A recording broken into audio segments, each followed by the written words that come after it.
This is the Motivated Business Show, hosted by me, Mark Terrell, the author of Motivated, the Reluctant Leader's Guide to Building a Business that Sets You Free. In my book, I share the 7-step process to get the measure of your business. M.E.A.S.U.R.E is an acronym that stands for Mirror, Evaluate, Action, Systemize, Unify, Review, and Energize. On each episode, I'll be chatting to a business owner about how they stay motivated and how they've got the measure of their business. So without further ado, let's find out who's joining me on this episode.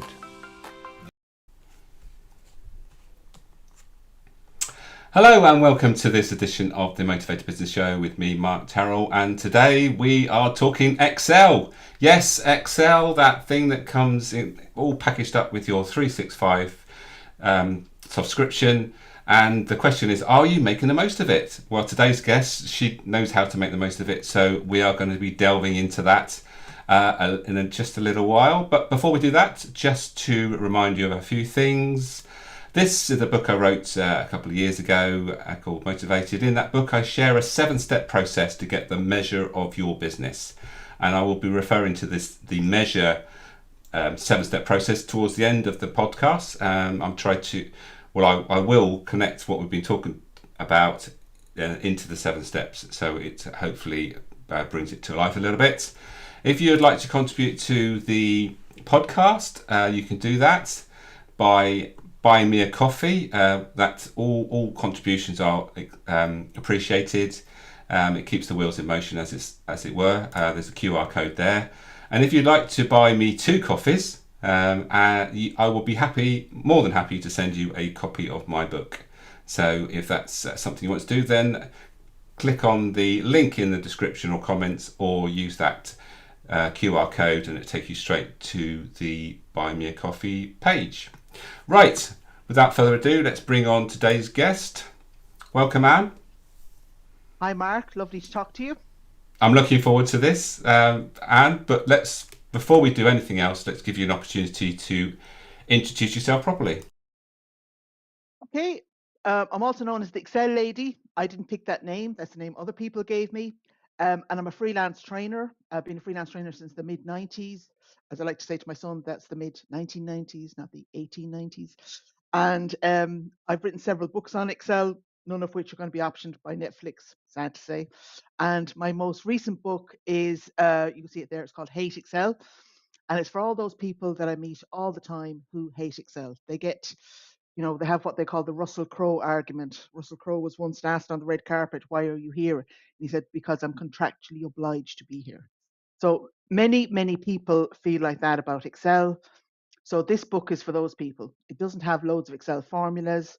What it does have is a heroine called Spreadsheet Sheila, who starts off being afraid that she will die under a bridge et by Alsatians. I don't know why I picked Alsatians, but that's what came to me. And we walk with her as she starts to get to grips with Excel, treats it like a detective story, because I love detective stories, and but there's lots of resources in it as well. So I do think Excel can be a great tool for transformation if you lean into it. That's one of the reasons I wrote the book. I always feel the book, worked for me. Yeah. Brilliant, excellent. I think one thing about this stuff is if people perceive something to be a little bit, say, dull, for want of a better word, it's bringing a story into it, brings it to life, makes it more real, doesn't it? And actually puts it into perspective as to how these things can actually make a difference. So, Anne, you mentioned you've written a few books. Your latest is Hate Excel. Tell us about why you decided to write that book. Well, I've written several books about Excel formulas, which I'm sure you're all rushing out to buy, because that's what people do with Excel formulas. Although I've quite a few of the chunky tomes myself at home. But I always kind of say the book kind of picked me. The idea for it has been was circling for a couple of years. I don't know if any of you have had that feeling of something circling the airport for a few years. Yeah. And I was staying with a friend of mine down in Cork, and I kind of felt the book, to sound quite woo-woo, kind of landed. And again, it's for all those, I could see loads of books out there, but there was nothing for people who really don't even know where to start, and they feel completely intimidated. and ashamed because they don't know Excel, even though they've never been taught it. And I wanted to kind of say, look, you can get through it. And if you can, it can open up all kinds of opportunities for you. Yeah. Brilliant.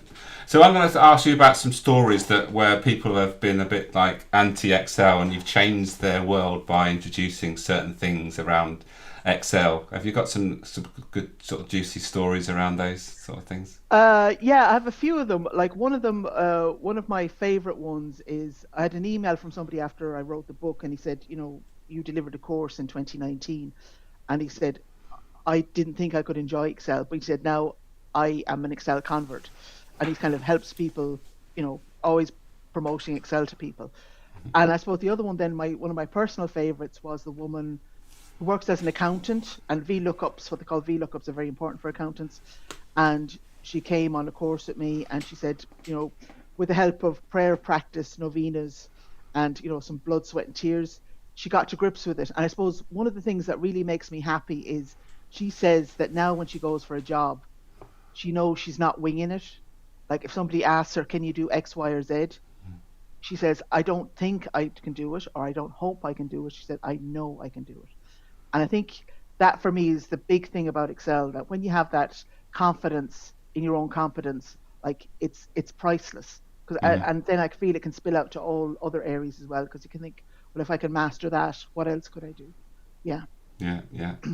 And so how did Excel find you then? What's your story about? There's so many different software products out there. Why Excel of Yeah. all these?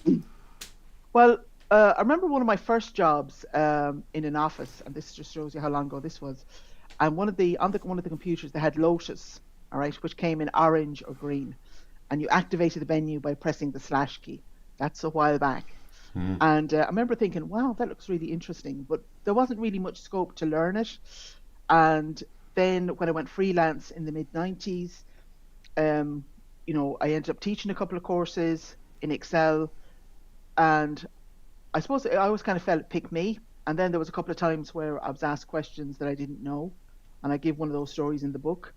And as I was saying to you before the meeting, I activated my inner Scarlett O'Hara, and I said, "As God is my witness, I wouldn't say quite, I won't go hungry again because I haven't, but I will know that the next time." And I always use that as a big motivation. If somebody asks me something I don't know, I will go away, and next time I will know it. And I think that's also a useful thing too, to kind of think about. In the book, I kind of mentioned that problems are portals to progress. Like if people ask you to do things you don't know how to do, learning how to do them can really help you grow, and can be, a big motivator as well. Yeah, yeah, Yeah. yeah. Brilliant. Okay, excellent. So You let can say Excel. excellent as many times as you want to, Mark. It's fine.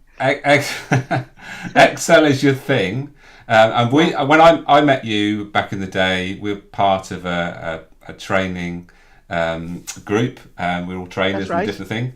And one of the things that we talk about, our leader, the great Sharon Gaskin, talked Gaskin. about Yeah. niching, doesn't she? So, Yeah. so you obviously niche down into Excel, and that's worked for you with regards to as like a business strategy. Yeah. I kind of, what I found was that there was, I think if you're looking at niching, I think in the beginning you have to, as I like to might put it this way, kiss a lot of frogs. All right. So you find things, I think you have to try a lot of things and just see what works for you. And there's an element of seeing, okay, what is the market looking for? What do people keep asking me for? I'm not sure that you can pick out a niche right from the beginning. I think there has to be an element of seeing, what do I really like doing? What is the market asking me for? So I suppose the main thing would be, I found Excel was it. And also more recently, I also do Power BI training as well. All right, Yeah, which is, linked to it, about data visualization and that kind of stuff. So, but yeah. my main thing is what I'm known for is Excel, teaching Excel. Yeah, yeah. Yeah. I think going to the niching thing, it's not just about it's about the problem you solve more than what you actually do, Yeah. isn't it? Yeah. And it's important to remember that because joined a new networking group recently, and I did a talk on. I thought, what am I going to do? What am I going to talk about? And I think I Mm, went to Simon Sinek where he says start with why. So I talked about why I do what I do, why this is important, and then mm, and then talked about the what and the how. because Mm. ultimately people are interested in why you do what you do, because why you, firstly, why you rather than anybody else. And actually, Mm. when you can bring that story to life, then it really connects people as to, I'm doing this because there's a reason behind it, as opposed Yes. to here's something, do this, because I think you should. It's more than that. People want more than that, don't they? Yeah, I think so. I think for me, like and I did the motivation thing with you, Mark. I think for me, it's the thing of making a difference. Mm-hmm. Now, I know that, making a difference by teaching people how to use spreadsheets is probably not as glamorous or as sexy as, lots of other things. And I get that, and Yeah. I'm fine with that. But I think when you take it in that a billion people in the world use Excel, Mm-hmm. and it's in practically every office. And if people go away from my classes feeling, I can do that. Yeah, I don't know everything. I do get people occasionally say, I want to know everything. And I say, well, are you going to live to about 550? If you can, we might be able to do something. Yeah. But, you know, and for me, I suppose that's the thing of just when you see people realizing that, yeah, I can actually do this, it's not beyond me. And they kind of feel that sense of kind of competence. Like that's for me is a big kind of driver. And I suppose the other thing too that I love about Excel is that it's non-stop learning.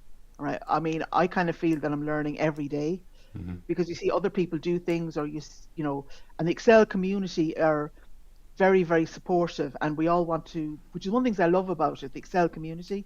They're very supportive and, very like, this is a cool way to do something, or this is another cool way to do something, which I think is, yeah, it's lovely. Yeah. Yeah, I think Mm. another thing to remember with software, it's always developing, isn't it? So if you haven't used something Yeah. for a long time, when you go back in, you find it's a lot different because obviously there's features being added. Sometimes it gets a bit confusing, but yeah, it's one of those things that you just need to sort of reconnect with sometimes, isn't it? Especially with software and the world we live in. Yeah. Although I do think though, the sum function is not going anywhere. You know what Okay, I mean? right.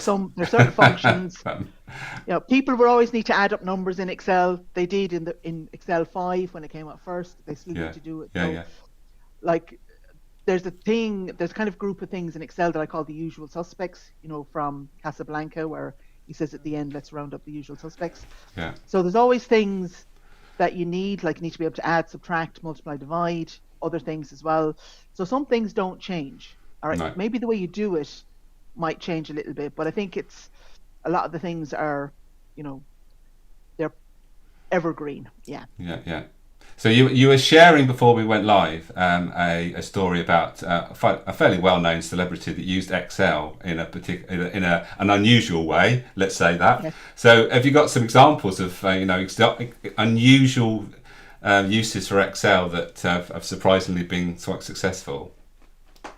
Well, like I was saying to you, my personal favorite one, all right, and you can find the story in The Guardian, is Paul McKenna, who apparently looked at the ladies in his life and found out that his assistant was the one who scored highest on the spreadsheet that he did. Now, I don't know if he's married now or not. And as I was saying to you, Nice. Mark, I'm not sure if he opened up his proposal with, I've done a spreadsheet and you're top of the spreadsheet. Like, probably not. Do you know what I mean? Just going to put that out there. Yeah. Yeah, you came number one on the spreadsheet.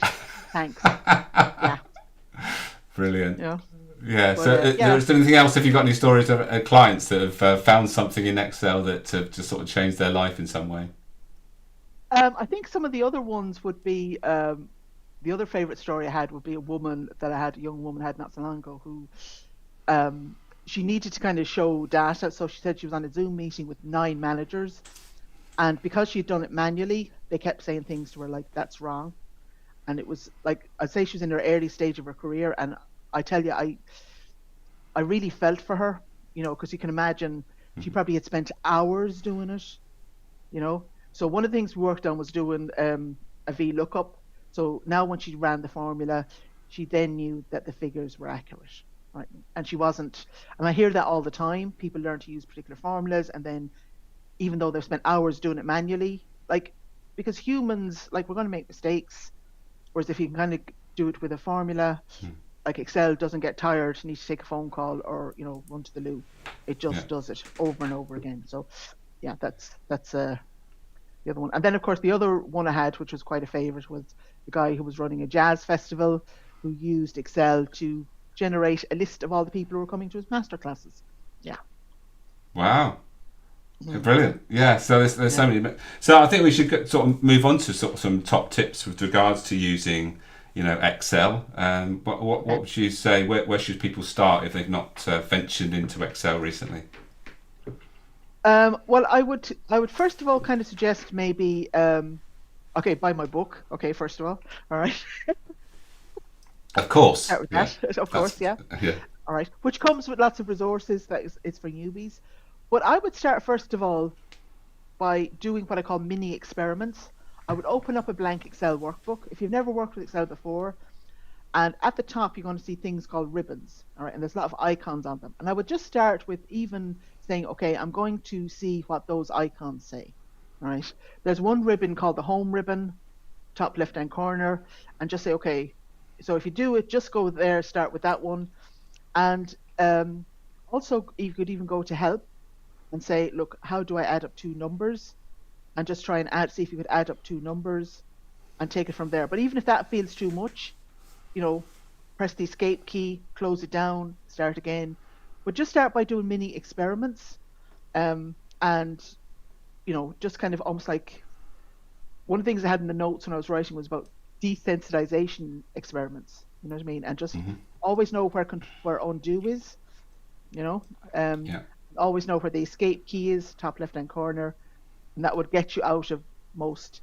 If you get stuck, just start with that. So I'd always and be nice and gentle with yourself as well, just that way. Yeah. Yeah, Right. yeah. I remember the first, well, back in the day when we had the talking paperclip. But nowadays we Oh, that have. annoying thing. Thankfully, you can switch it off, so it Oh, got thank to a God. point where you Yeah. could just get rid of it. But nowadays we've got AI built in, haven't we? We've got Mm. Copilot and all that sort of stuff. So has that been a big benefit to Excel since its introduction? Funny you should say that because I was just looking at a course on AI with formulas just before it came on, as you do. Hmm. All right. And I think we're just at the start of it. Okay. And I think if you start to use ChatGPT or Copilot and say how to do X, how to do Y, I think it's incredibly powerful. The proviso I'd have, and this is what other Excel people are saying as well, and I've seen it, is you need to know enough about the thing Mm. to be able to assess it. All Yeah. right. So, it's a bit like if you read something, you need to be able to read it to say, does that make sense or not? So I think you do need some knowledge on it as well. But I think if you were um, stuck with something and you said, I don't know what to do, and you went to ChatGPT or AI and said, this is what I need to do, give me step by step instructions or explain this function to me. I think it's just starting now. Yeah, I think it's really powerful. But a lot of people, in my experience, are not aware of how powerful AI can be. I think we're Yeah. just at the start though. We are very, very much so, but I think it's going to ramp up very quickly. And I Yeah. think at the moment we're also, we're almost stepping back just to see what happens, aren't we? I think just to let other people make mistakes. But I think the power of it is that it's going to make a lot of things a lot easier, but we're Mm, not quite there yet. no. But that's going back into Excel with regards to why people get a bit sort of daunted by it. So what is it? Just the amount of functions that Excel has that people just don't know where to start? Well, I think what can happen quite easily is that people inherit spreadsheets from people, all right? And somebody will have put a formula in it, like a VLOOKUP or an if function or whatever. And people look at it and it might as well be in, meaningless characters because they don't understand what it means. And then they try to fix it and then it starts to go all over the place and then they stop, or they accidentally are copying down something and they overwrite important data. Do you know what I mean? Mm-hmm. And then they don't realize you have to undo it. And it's, or I think there's an awful lot of that in it, and then people don't understand how to stop. Like one of the things I kind of say in the book is that if you're working on something, you make a copy. Like there's a reason that Yeah. people start surgery with cadavers. You know what I mean? Not with Yes. real people. Yeah. Yeah. And you don't start flying by getting into a plane. You have a simulator. So Yeah. just things like making a copy of something and then working on the copy, you know, and just I think just even some simple things like that are kind of like good starting points if you want to kind of practice something. But Yeah. just to do little experiments, and I think this is where also Chat GPT could be useful. So if you inherit a spreadsheet and it's got a formula, you can put the formula into Chat GPT Hmm. and say, please explain this formula to me step by step. All Right. right. And I think that's quite a powerful feature if you are quite new to Excel. And that's where AI could be very helpful. Yeah. I assume you can do it the other way. Can you ask ChatGPT to create a formula for you for Excel? I suppose that must be a You thing. can, you Yeah. can, and I've done it. But Hmm. right, this is my proviso is I was doing a formula and there was a lot of moving pieces in it, Yeah. but it put in like apostrophes where it shouldn't have. Like I was saying to somebody, I knew enough to know that wouldn't work. Right. But if I was somebody less experienced, you'd be saying, why isn't it working? It's not picking up everything. Yeah. So and every now and then it just won't give you an answer. I think I didn't say please and thank you enough to it. So Right. you do need to say please and thank you. I do believe that. Yeah. All right. So that's a top tip then. Be polite when you're talking Be to polite. Yeah. Excel. Right. Because when the overlords come in 5 years' time, they'll remember the people because they'll have a record of it of who said please and thank you. Yeah. Indeed. My partner has a thing about saying please and thank you to Alexa. So I have to obey that house rules. We Absolutely. don't just bark at Alexa. We say please and thank you. So that's what we All do. right. Yeah. Yeah. I So wouldn't use the Alexa. Yeah, I wouldn't use the voice activated ones because I do think once you turn on that voice, not yeah, that I'm doing anything top secret or anything. I'm not. no, But of course you're it's not. just, yeah, no. Well, that's what we're going to stick with that story anyway. Yeah. Yeah, we will for now. Yeah. Yeah. um, what was I going to say? I was going to say it's important to understand the formula. I mean, our lives are driven by algorithms, aren't they? They So, are. and if Yeah. you don't understand them, I don't know how many times I've been on like a social media course where people want to know what the algorithm is. But the thing is, someone can say, well, the algorithm is this, which is unlikely to happen because they probably don't know it unless they have insider No. knowledge. But the thing is, you can go to a course the next week and the algorithm will probably be different because they're constantly changing. And that's the thing. If you don't really understand what the algorithm is, especially within Excel, I suppose if you don't really quite understand how it works, then that's always going to be a bit of a problem, isn't it? Because you're not really It going to be able is. to Yeah. tweak it when It you need is. to. Yeah. Although my son says that, who is like my son's a software engineer, and he reckons that with YouTube, not even the people in YouTube really understand how their algorithms work because it is so stage where it's so complex and there's so much going on. So yeah, Well, I think yeah, it's one of those things. They make it so that no one can understand it because as soon as people can understand it, then their cover is blown almost, isn't it? So we don't want they're that in behind Excel. Yeah. behind the curtain. Yeah, no, but it's kind Yeah. of there's always lots of new stuff coming in. So and some of it is about every now and then it doesn't work. So a lot of things are just about starting again. You know what I mean? Begin again. Yeah. Yeah. Yeah. And so, do you know of any sort of developments with Excel that are in the pipeline that you're particularly looking forward to? I'm quite interested in how they're going to integrate with Copilot. All right, Right. because I think that's going to be really interesting. I think there's a lot of I think one of the things about them is that they tend to do a lot of they kind of like just land kind of like a lot of the new functions and that kind of stuff. Hmm. Um, they have a lot of kind of interesting ones around different ways to use pivot tables, which are ways to summarize data. And one feature that I think is really clever is if you go to your home ribbon and you have a 365 subscription and you have a big data set, there's a thing there that says analyze data, and it will actually look at your data and give you a lot of insights about it. Do you know what I mean? And you Right. can actually ask natural language questions of your data, and it's Right. getting better and better.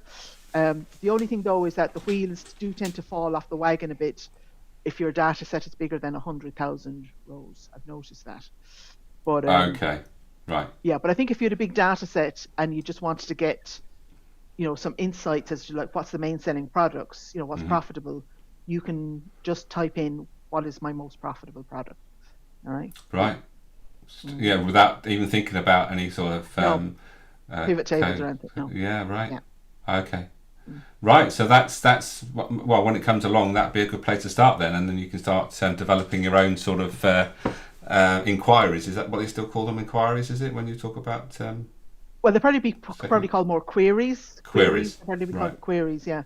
Right. But I suppose for a lot of the people I have that I come into my classes, like they already have spreadsheets set up, and they've asked somebody and said, "Oh, do this, that, and the other," um, and they often don't know how to do this, that, and the other. Yeah. Right. Excellent. Right, Anne, I'm going to give you a couple of minutes just to sit back, and I'm going to share a little bit about my seven-step model, and you can give me some Oh, comments great. at the end once I've done that.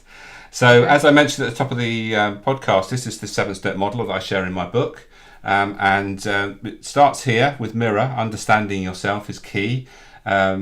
Anne has shared that she did a motivational map a few years ago, and she understood Mm. her top motivators, and making sure that those being fulfilled is important, especially when you run your own business. So understand yourself, Yeah. not just about motivations and behaviors, also behaviors and character strengths and all those things. Once you've done that, then you can evaluate where you are and where you want to be. So you can make a plan with regards to either if it's your business, then what's the ideal business you want to develop, and where are you today and where do you want to be. So the evaluator stage is about that.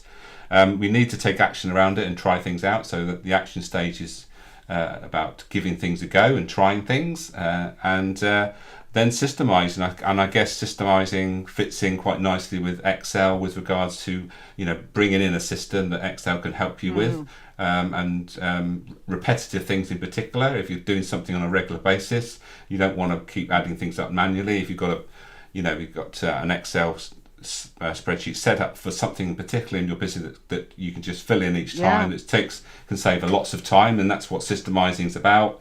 And then the next three steps are mainly about developing a team around it, unifying a team, having regular reviews and reflections on how things are going, and then energizing others to continue the progress and let other people take some responsibility.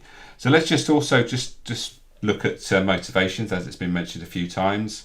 And Anne's happy for me to share that her top three motivators were, at the time she committed a map, which was a few years ago.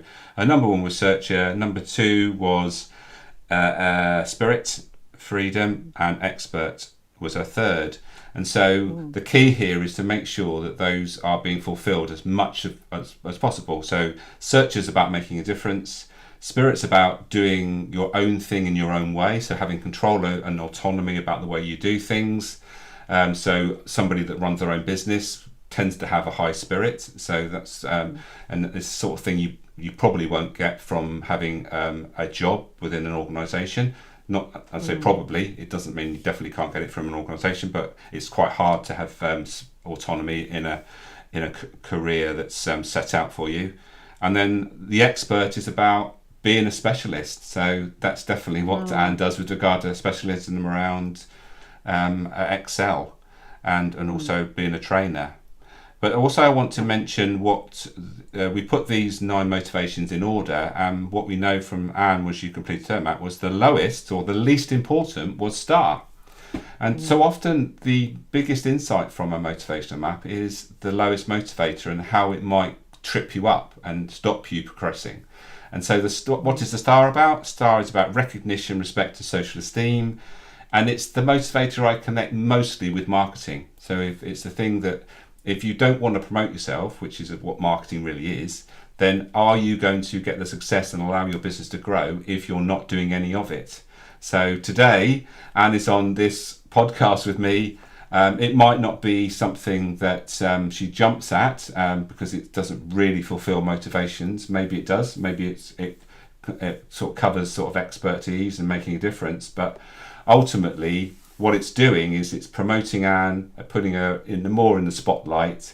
Not something that she really goes for in a big way. It's not something that really drives her, but realizing that sometimes you need to do Mm. things that are outside your preferred way of doing things can make all the difference to your success going forward. So that's just a few thoughts on what we've been talking about. Anne, have you got anything to add to what I shared there? I suppose just the thing about the star, which, as I was saying to you, is like activating my inner Madonna. Do you know what I mean? Yep. I think for me, like I'd be very happy to do this with you, Mark. But I think also it would link for me to the thing about the meaning. Do you know what I mean? Of helping people. Um, like for me, it's kind of important to help people like understand that they can get to grips with Excel. So it's almost like I would put that in the service of another motivator. Might be for me, it Yeah. can be quite would be a useful reframe. Yeah. Yeah, yeah, absolutely. Yeah, thank you for that. So, I mean, all the motivations, there's no good or bad motivation. It's just a No. matter of knowing which ones really drive you, what get you out of bed in the morning, and make sure those things you shared with me before we went live that you've got something else that you've just got something else you want to learn that is sort of Yeah. getting you going, and that's key. In realizing that's important to keep that momentum going, and learning new things is key to you. And like you say, everything you do is about learning something for yourself, not just about teaching it to others. So it's really important to Absolutely. be aware of those things. And really, really enjoyed our chat today. It's been a long time Thank since you. we've caught We up. did. So thank you for sharing. I Thank you. wish you all the best with your book, and we've Thank you. mentioned it. So if you have if you hate Excel, then there's a book that's been written just for you, and hopefully you'll get inspired by Anne's stories that she's written about, and you Yeah. can go on an Excel journey with Anne. So Yeah. thank you for And you your can time. find it at the website. Yeah, you can find it at the website hateexcel.com. Yeah. Wow, All right. it's got its own website. Amazing. It has, yes. Fantastic. It's Brilliant stuff. Love okay. you. And All right. thank you for your time, and we'll No catch up again problem. very soon. Mind yourself. Yeah. There we are then. So if you hate Excel, you now know what to do about it. Get in touch with that, and she will put you right, and she'll tell you what you're missing out on. That's the most important thing.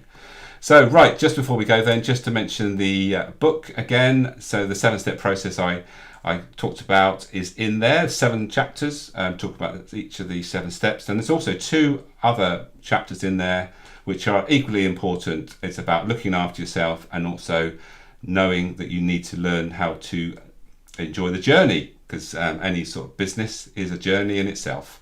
So, there we are. Buy me a coffee, as I mentioned. Any purchases keep the wheels in motion with regards to the podcast. And if you buy me 2 coffees, then I would be more than happy to put a copy of my book in the post to you.